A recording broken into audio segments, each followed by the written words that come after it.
In part one, we talked about the brick. Now I'd like to talk about sensors.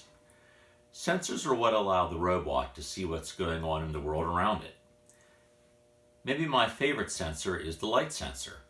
Like everything else, it connects with Technics, and it has a little flashlight that shines on what your robot is seeing, and of course it has the actual light sensor so it can see what it's looking at. So let's talk about how you use it.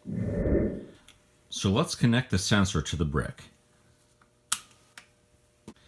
The sensor has a couple modes, but reflected light is my favorite.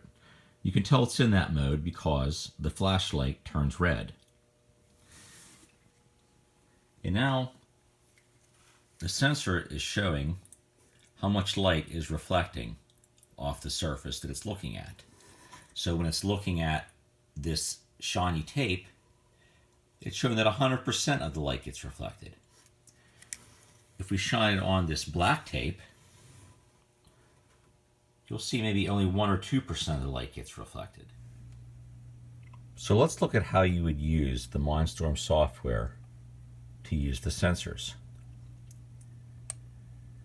An easy way to use the sensor is with a wait block. The wait block has the hourglass on it.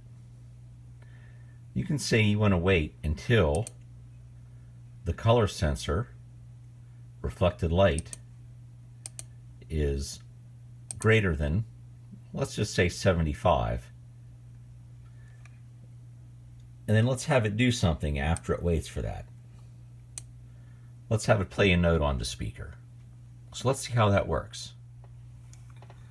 So we have our light sensor here, and we're going to run our program. Now let's put the light sensor so it can see the white paper. As you can see, as soon as it could see the paper that was white, reflected a lot of light, it made the beep.